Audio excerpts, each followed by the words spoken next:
Oh, hi. Nice of you to join me. I'm here to talk about fractions. Whether you're using a yardstick, a ruler, a tri-square, or a tape measure, I'd like to share with you some tips that might help you understand the fraction. One thing before we begin, it's really important to realize what is the numerator and what's the denominator. This is the denominator. The top number is the numerator. This top number will always be odd when you take a measurement, whether it's 3/4, 1/2, 7/8. The numerator is always going to be an odd number. The denominator will always be, with the fraction, always an even number. And today, we're going to be looking at fractions that range the 1/2. We're going to look at the 1/4 or quarters, eighths, and the 16ths. Let's imagine that this is our inch, or we could say it's a piece of gum or a square pizza. We would say this is the starting point, 0. This is the end, or the 1-inch part. And if we were to draw the line all the way down, but yet not all the way down, this would represent 1/2. So this is the 1/2 inch point right here. So we have enough for Tom and Jerry, 2 people. Let's say it's Tom, Jerry, Sue, and Jeanette. Well, now we have 4 people, so we need to divide it into fourths. So we now have fourths. 1, 2, 3, 4. Of course, this would be 1/4. 1/4, 2/4, or 1/2. This would be 3/4. Like that. 1, 2, 3, 4. Now, let's say we have 8 people altogether that need to divide up this portion. So we will divide it into eighths. Please note that the eighth lines are even shorter than the 1/4-inch lines, and of course the 1/2-inch line. So we have 1/8, 3/8, 5/8, and 7/8. 1, 2, 3, 4, 5, 6, 7, 8. 8 parts. Now, you might think, well, this is 1/8. This is 2/8. That's right. But 2/8 always reduces down to, well, 1/4. You could say that this half is really, you could say it's 4/8, which is correct, but we always want to present it in its lowest form, so that is 1/2.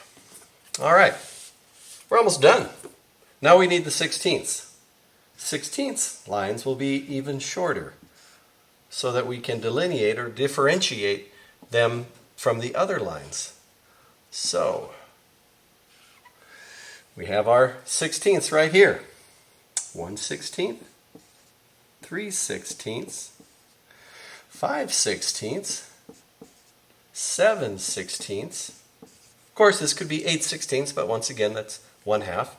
9/16, 11/16, 13/16, and last but not least, 15/16. So there we have the basics. Now let's do a little practice run. I put up the blank inch, and with some A through G, let's see if we can get these fractions. This first one, what do you think it might be? Well, if you said 1/8, you're right. Or maybe you said 2/16. Well, if you said 2/16, you're on the right track. That becomes 1/8. And that's the answer, 1/8. This one, 1/4, that's correct. But you could say it's 1, 2, 3, 4. 4/16, which becomes 1/4. C, we all know that's 3/8 because it's 1, 2, 3/8. But you could also say 1, 2, 3, 4, 5, 6.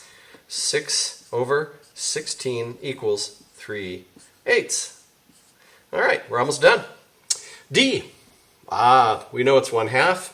We could say it's 1, 2, 3, 4/8, which is 1/2.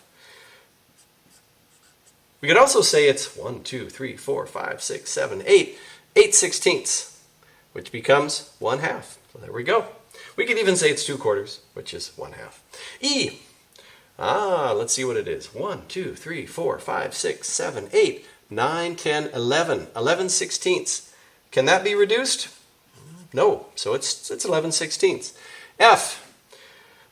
1, 2, 3, 4, 5, 6, 7, 8, 9, 10, 11, 12, 13. 13/16. Can that be reduced? Not that I'm aware of, so it is 13/16. And our last one, G. You're doing a great job. 1, 2, 3, 4, 5, 6, 7, 8, 9, 10, 11, 12, 13, 14. 14/16 becomes 7/8. We could have also said how many eighths? 1, 2, 3, 4, 5, 6, 7. 7 of the eighths. 7/8. When you're measuring with your ruler and material, it's really important that you have a sharp edge or a sharp point for your marking device. I think it's important probably each time to sharpen your pencil before you start a project where you need some accurate measurement. So you can see the orange pencil has a nice fine tip, a point that will give you an accurate measurement, whereas the green pencil has a blunted or dull tip and you'll get kind of a inaccurate measurement. Let's say that you want to measure a piece of material that is 4.5 inches long. Well, you'd want to make sure, first of all, that you have your ruler at the very starting line lined up with the edge of the material. Then come on out to your 4.5 mark. We put a nice little pencil mark right adjacent the 4.5. Then to ensure accuracy, we use the tri-square, and we will have the blade and the base lining up with our mark, making sure that this is tight up against the edge of the material. Make sure our pencil mark right now lines up carefully with that mark we made. Mark a single line, and now we have the distance of 4.5 over here.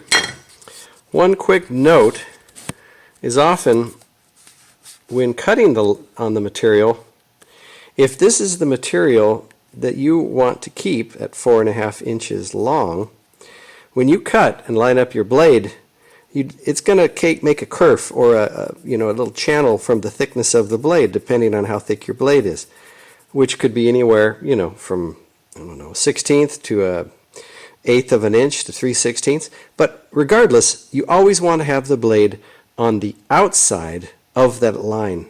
You don't want to be on the line or inside.